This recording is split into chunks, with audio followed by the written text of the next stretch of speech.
శ్రీ గణేశాయ నమః, శ్రీ గురు దత్తాత్రేయ నమః. ఈ వీడియోలో మనం ఈ రోజున ధనుస్సు రాశి ఏప్రిల్ మాసంలో ధనుస్సు రాశి వారికి ఎలా ఉందో తెలుసుకుందాం.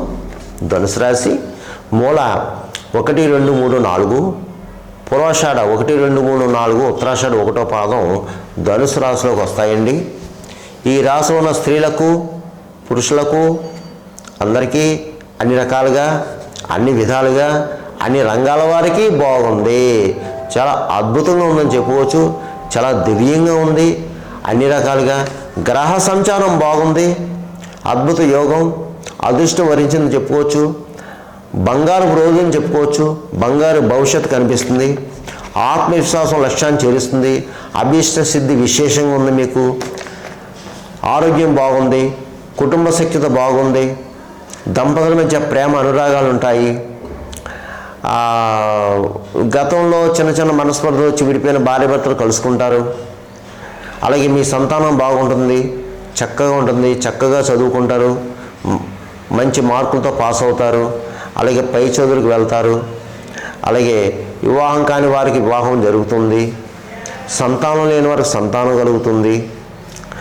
అయితే ఆర్థికంగా పర్వాలేదు.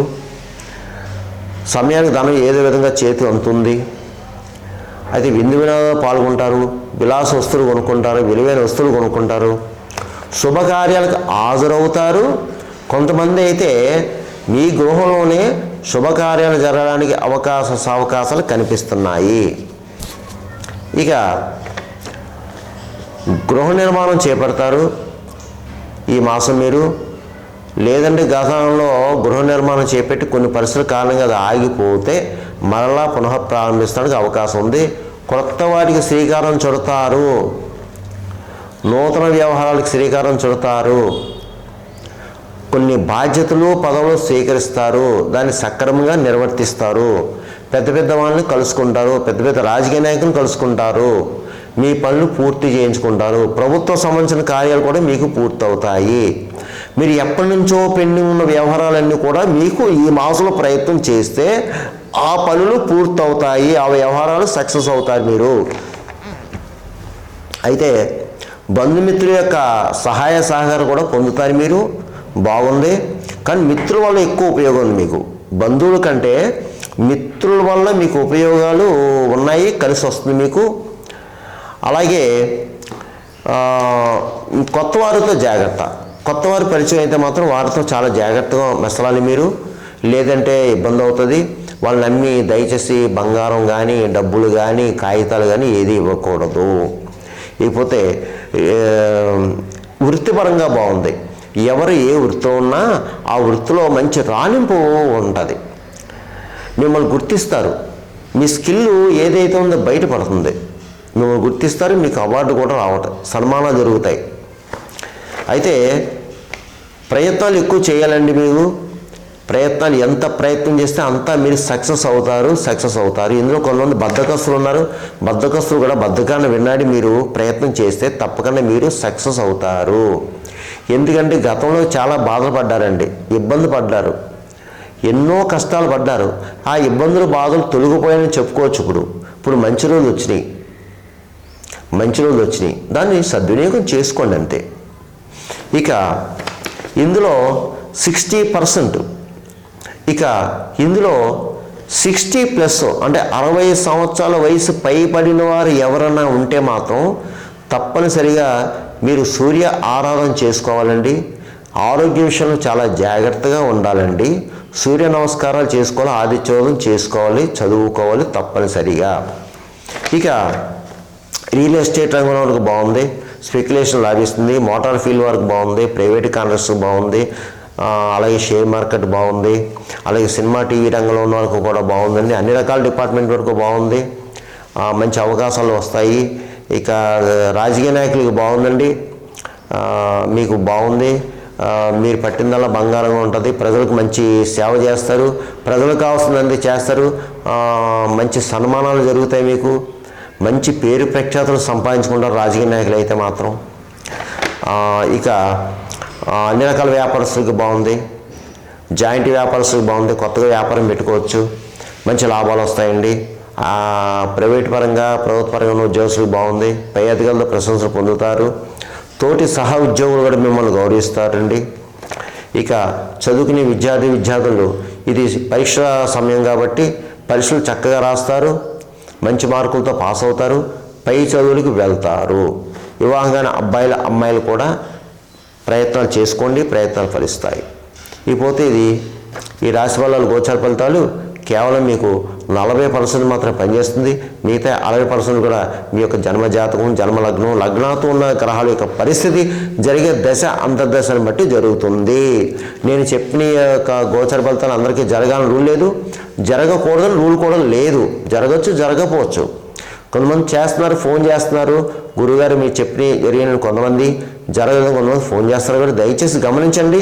మీకు ఏమైనా సలహాలు, సంప్రదింపులు కావాలంటే కింద నెంబర్ ఉంది, నెంబర్కి కాల్ చేసి మా ఆఫీస్ వాళ్ళకి అపాయింట్మెంట్ తీసుకుని మాట్లాడండి.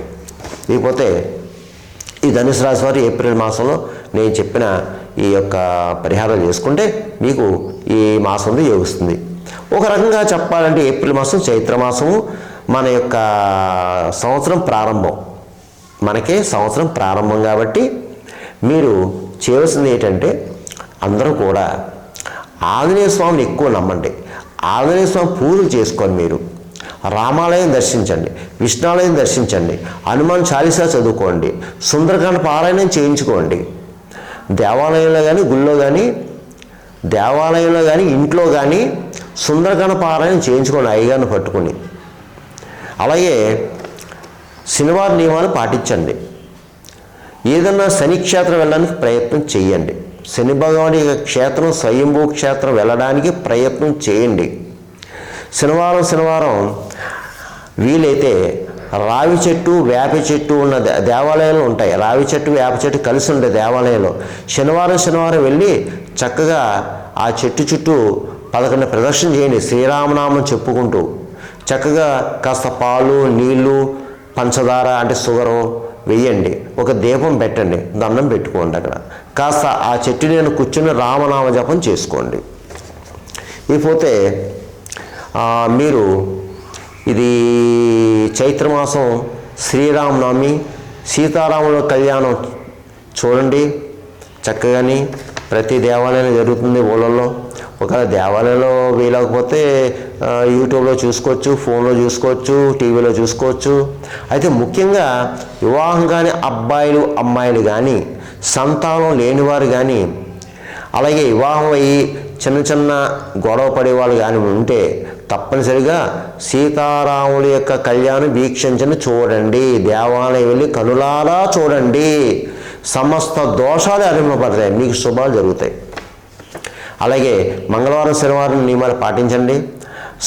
ఆంజనేయ స్వామివారికి ప్రదర్శన చేయటం, ఆంజనేయ స్వామివారికి ఇష్టమైన సింధూరం, తమలపాకు పూజ, అలాగే వడమాలలు, నేతి అప్పాలు సమర్పించడం, తర్వాత ఇది ప్రసాదంగా భక్తులకు పంచడం, ఇవన్నీ చేసుకోవాలమ్మా. మీరు ప్రతిరోజు హనుమాన్ చాలీసా చదవాలి. మీరు తప్పదు, ప్రతిరోజు హనుమాన్ చాలీసా చదవాలి. ఏమీ కుదరము శ్రీరామన మంత్రం చేసుకోండి. ఎక్కడైనా రామాలయంలో భజన చేస్తుండే భజనలో పాల్గొనండి, అన్నదానంలో పాల్గొనండి, రామకోటి రాసుకోండి, మీకంతా మంచి జరుగుతుంది. ఇకపోతే మీకు మూగజీవులకు ఆహారం పెట్టండి, గోవుకి గడ్డి వేయండి, పావురాలకి జొన్నలు వేయండి, పిచ్చుకలు చిరుధాన్యం వేయండి, అలాగే కాకులకి తీపన్నం పెట్టండి, కుక్కలకి బిస్కెట్లు, బ్రెడ్ పెట్టండి. భిక్షగాళ్ళు తారసపెడితే భిక్షగాలకి ఆహారం పెట్టండి. ఏదో ఒక పండో ఫలం ఇవ్వండి, లేదా అన్నం పెట్టండి, లేదా ఒక మజ్జిగ పొట్లం ఇవ్వండి. ఎంతో కొంత ధనాన్ని చేతిలో పెట్టండి.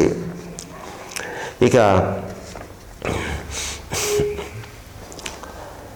మీరు ఈ మాసం వీలైతే, ఇది మన కొత్త సంవత్సరం కాబట్టి, మన మాసం ప్రారంభం కాబట్టి చైత్రమాసం, సత్యనారాయణ వ్రతం చేయించుకోండి. చక్కగా దేవాలయంలో కానీ ఇంట్లో కానీ సత్యనారాయణ వ్రతం చేయించుకోండి. దీనివల్ల శుభాలు జరుగుతాయి. అలాగే ఈ ఏప్రిల్ మాసంలో ఎవరైనా పుట్టినరోజు, పెళ్లి రోజులు జరుపుకుంటే తప్పనిసరిగా దేవాలయం వెళ్ళండి, అర్చన చేయించుకోండి. ఒక స్వీట్ బాక్స్ తీసుకెళ్ళండి, నివేదన చేయించి ఆ స్వీట్ అందరికీ పంచండి, అక్కడ ఉన్న భక్తులకి అందరికీ పంచండి. దీనివల్ల మీకు శుభాలు జరుగుతాయి, అనుకున్న పనులు నెరవేరుతాయి, మీరు ముందుకు వెళ్తారు. ఇకపోతే ఈ ధనుసు రాశిలో ఉన్నట్టు వారు ఏప్రిల్ మాసంలో పితృదోషాలు ఉన్నవారు, పితృకార్యాలు చేయండి. నదీ క్షేత్రం వెళ్ళి చేసుకోండి, లేదా తిథిని బట్టి చేసుకోండి, లేదా అమావాస్య రోజున చేసుకోండి. నదీ క్షేత్రం వెళ్ళలేని వారు మీకు దగ్గరలో దేవాలయాలు ఉంటాయి, దేవాలయంలో అయ్యగారితో ఆ పితృకార్యం చేయించుకుని చక్కగా పితృదేవతల నిమిత్తం ప్రీత్యర్థం స్వయంపాకం దానం చేసి అయ్యగారికి యథాశక్తి దక్షిణ తాములు ఇచ్చి ఆ అయ్యగారి ఆశీస్ తీసుకోండి. అన్నదానం చేయండి. మీరు పితృకార్యం ఎప్పుడు చేసినా సరే బయట పేదలకు అన్నదానం చేయాలి. కనీసం ఒక వ్యక్తి కడుపున నింపాలి. మీరు ఇలా చేసుకోండి. ఇలా చేసుకోవడం వల్ల ధనుసు రాశి వారికి అంతా మేలు జరుగుతుంది, శుభం జరుగుతుంది. సర్వేజన సుఖనో భవంతు, శుభం భవతు, స్వస్తి.